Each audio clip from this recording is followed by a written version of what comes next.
রাধে রাধে বন্ধুরা, আশা করি তোমাদের কালী পুজো ভীষণই সুন্দর কাটছে।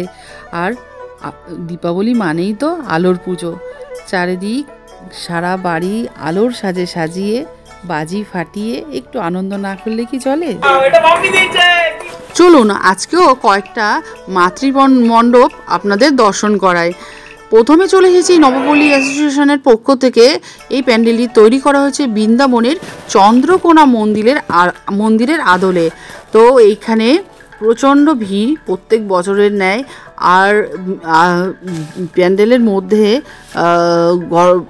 অপূর্ব এক ডেকোরেশন এখানে করা হয়েছে, ভীষণই সুন্দর।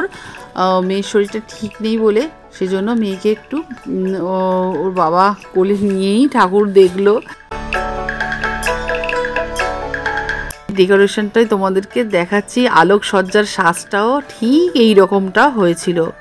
আর মন্দিরে ঢুকতেই যে একটা গেটের ডিজাইন থাকে না, সেটাও এখানে করা হয়েছে, যেটা ভীষণই ভালো লাগছে। মোবাইলের যুগে সবাই একটু ক্যামেরাবন্দি এই ভিডিওগুলো ক্যামেরাবন্দি না করে রেখে দিলে কি হয়? এইগুলোই তো স্মৃতি। আগেকার দিনে এই সমস্ত অপশান ছিল না বলে কত কিছু স্মৃতি এইভাবেই হারিয়ে গেছে। সেজন্যই দেখো সবাই তৎপর। হ্যাঁ, এবার এই প্যান্ডেলের মধ্যে মন্দিরের যে সমস্ত ডিজাইনগুলো করা থাকে সাধারণত, সেই ডিজাইনগুলো করা হয়েছে, সেইভাবেই ডেকোরেশন করা হয়েছে। এবং পিলারটা দেখে মনে হচ্ছে যেন সোনার।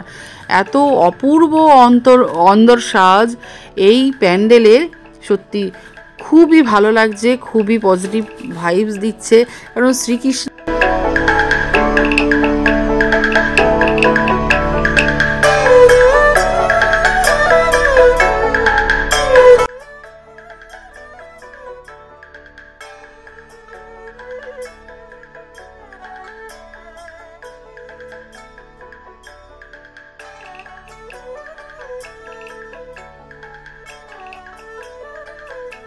বৃন্দাবনের আদলে এখন তো দেখতেই পাচ্ছেন সবাই, সবাই বৃন্দাবনে যাচ্ছে। আর এখানে করা হয়েছে মাতৃ প্রতিমার, আর এত সুন্দর মায়ের রূপ। আর মাথার যে মুকুটের ওপরে কালীয় নাগ, তার ওপরে শ্রীকৃষ্ণ বাঁশি বাজাচ্ছেন।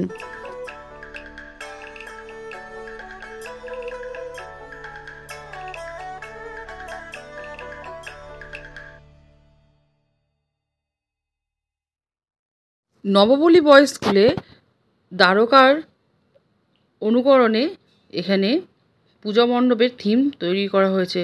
মারাত্মক ভিড়, এবং মারাত্মক ভিড় ঠেলে খুব জেদ করে এই ঠাকুরটা দেখতে গেলাম, যেহেতু আমাদের বাড়ির কাছাকাছি। ভাবলাম সবাই তো ছিচি করবে যে এত দূর থেকে ঠাকুর দেখে গেল, অথচ এই প্যান্ডেলই বাড়ির কাছে এত সুন্দর হয়েছে যে দেখতে এলো না। সেই জন্যই সেই জেদ করেই প্যান্ডেলটি দেখতে চলে আসলাম। আর এত সুন্দর করেছে, সত্যি এখানে না আসলে মিস করে যেতাম। খুবই সুন্দর থিম এবং এত সুন্দর সূক্ষ্ম কাজ এই প্যান্ডেলের। আপনারা নিশ্চয়ই সকলেই দর্শন করছেন, এত সুন্দর।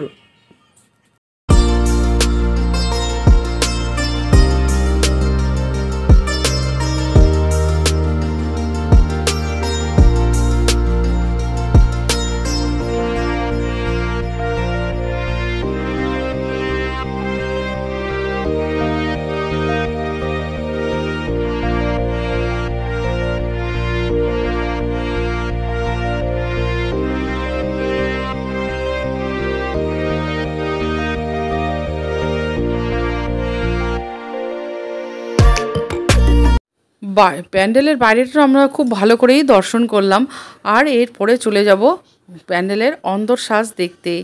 এত সুন্দর পরিপাটি, এত দর্শনার্থীর ভিড়, ভিডিও করা খুবই মুশকিল, তা সত্ত্বেও কোনো রকমে করলাম। ভীষণ বড় মাতৃ প্রতিমার বিগ্রহ। এখানে থিম নারায়ণরূপী কৃষ্ণ এবং কালী মার সমন্বয়। একই দেহে দুটি রূপ, মানে কৃষ্ণকালী অভিন্ন কেউ নাই, দুজনেই এক। সেই থিমটাই এখানে তুলে ধরা হয়েছে। আর অপূর্ব হয়েছে এখানকার প্যান্ডেল। সত্যি অনবদ্য হয়েছে যে না আসলেই মিস করতাম। সেটা আমার এখন এখানে এসে মনে হয়েছে। বিশাল বড় ঝাড়বাতি আর তার সাথে ভীষণ সুন্দর চারিদিকের প্যান্ডেলের কারুকার্য। কাছ থেকে মায়ের রূপ তোমাদের দর্শন করিয়ে দিলাম। দেখো কেমন লাগছে, অবশ্যই কিন্তু কমেন্টে জানিও কোন প্যান্ডেলটি ভালো লেগেছে। এরপরে চলে এলাম একটু মেলায় ঘুরু করতে। রাজস্থানী পাপড়ি চাটের এই স্টলে আর নাগরদোলা, বড়দের নাগরদোলা, এই সমস্ত চারিদিকে মেলায় বসেছিল। আর পাপড়ি চাট, আর হচ্ছে এখানে একটু রাইডিং চললাম আমরা। ভীষণই মজা লাগলো, আমাদের মিষ্টি মেয়ের আবদারে আনন্দই হলো বেশ। ভিডিও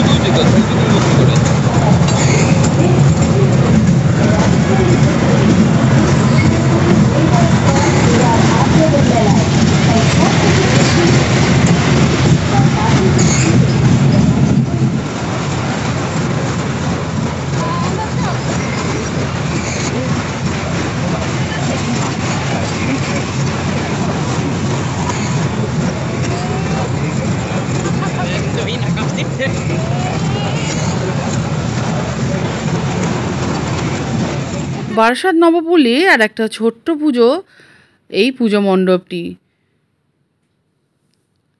এখানে খুব সুন্দর। এই পুজো মণ্ডপে এসে পুরনো দিনের কালী পুজো বা দুর্গা পুজোর থিমের কথা মনে পড়ছে। ওই সময় ঠিক এমনটাই প্যান্ডেল হতো। আর ভিতরটা ঠিক এই রকম গণেশ, মা দুর্গার ডেকোরেশনে এবং ছৌ নাচের যে মুখোশগুলো হয় সেইভাবেই এই প্যান্ডেলটি সুসজ্জিত করা হয়েছে। আর কাপড় দিয়ে, কাপড়ের ডিজাইন করে মা দুর্গার অনুকরণে এখানে মাতৃ প্রতিমা পূজিত হয়েছে। আর এবারে চলে এসেছি জাগৃতি মাঠে এক পুজো প্যান্ডেলে। এখানে দক্ষিণ ভারতে এক মন্দিরের অনুকরণে এই প্যান্ডেলটি তৈরি করা হয়েছে। ভীষণই সুন্দর লাগছে এই পুজো মণ্ডপটি। আর এবার আস্তে আস্তে আমরা পুজো মণ্ডপের অন্দরসাজ দেখতে চলে যাব। ভিড় অন্যান্য প্যান্ডেলের তুলনায় কিছুটা কম ছিল। আর নবপল্লী অ্যাসোসিয়েশনের যে পুজোটি হয়েছে, দ্বারকা থিম করা হয়েছে, ওখানে সব থেকে এবছরে বেশি ভিড়। পাথরে খোদাই করে যেরকম মন্দির নির্মিত হতো সেভাবেই কিন্তু এখানকার পুজো মণ্ডপের ভিতরের অন্দরসাজটা করা হয়েছে, সেইভাবেই প্যান্ডেলটি তৈরি করা হয়েছে। আর এখানে মাকে রাখা হয়েছে। মাতৃমণ্ডপ এবং মাতৃ প্রতিমা আপনাদের দর্শন করিয়ে দিলাম। এবার আজকের মতো মাতৃমণ্ডপ দর্শন করা এত পর্যন্তই। এরপরে কিছু কেনাকাটা করলাম, খুব আনন্দ করলাম। আর তারপরে আমরা আরেকটু মেলা ঘুরে বাড়ি চলে আসলাম। এই ছিল আজকের আমার ভিডিও। আশা করি ভালো লেগেছে। ভালো লাগলে কমেন্ট করে সবাই কিন্তু জানাবেন।